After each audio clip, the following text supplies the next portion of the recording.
Alléluia. Libala ezali motuya na miso ya Nzambe. Eza kaka Nzambe ye moko nde asala makambo yango ya libala ezala. Po atalaki Adam, azalaki ye moko alobi ete nakopesa yo mokuwa ya mokuwa na yo. Yo poso osu ya mokuwa ya mokuwa na yo, molingi kaka kosala maseki. Libala eza motuya na miso ya Nzambe. Alléluia.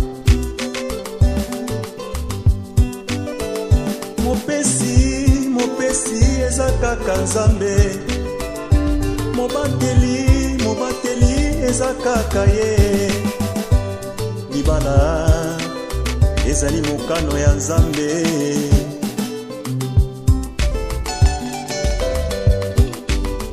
Po mokolo yango na jardin d'Eden ezalaki kaka da.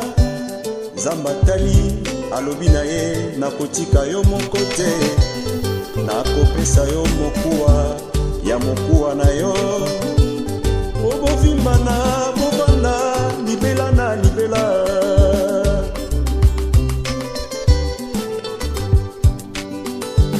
Azalaka Nzambe akosaka te, azali Nzambe oyo alobaka esalemaka.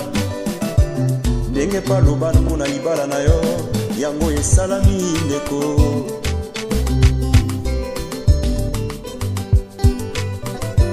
Bokomi bino babale bobalani bokomi se moto moko. Ezali mokano ya Nzambe ozalaka kesika moko. Bosimba banzete bokoba.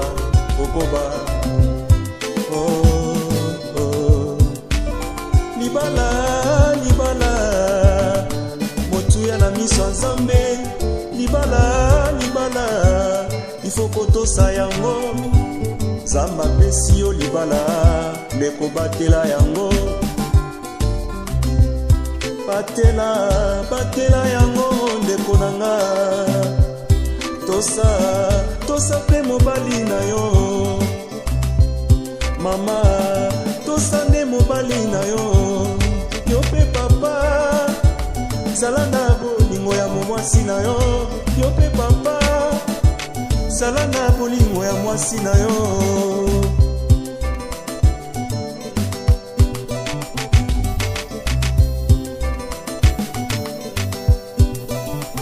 Bobalani boyebi ndenge bobandaki bino babale.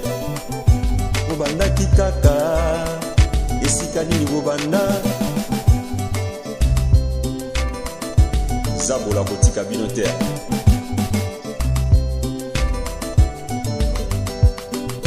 Zabolo azalaka na masekete mama. Zabolo eza kaka moninga ya bakonse ya mabe. Zabolo eza kaka moninga kotinda yo kende kolangwa masanga.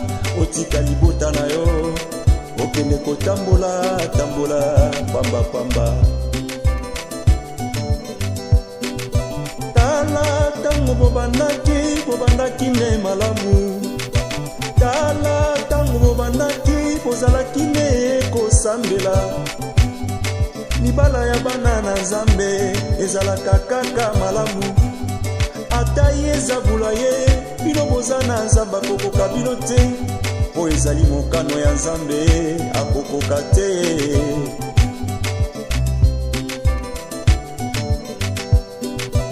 Bobosanaka te losambo. Bobosanaka te komikitisa.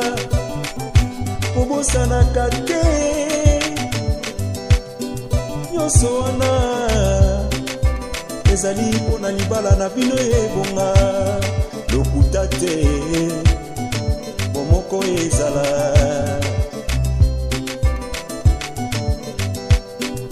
Bakotika bino te soki bobalani. Bakoya kosufle na matoi. Bobokoma kaka kotelengana kaka boye.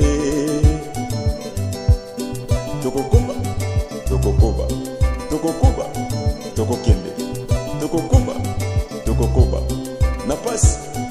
bisengo tokokuba tokokuba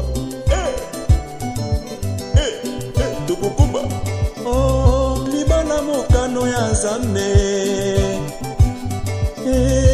libala nde motuya na miso ya Nzambe oh libala mokano ya Nzambe libala nde motuya na miso ya Nzambe oh libala mokano ya Nzambe libala nde motuya na miso ya Nzambe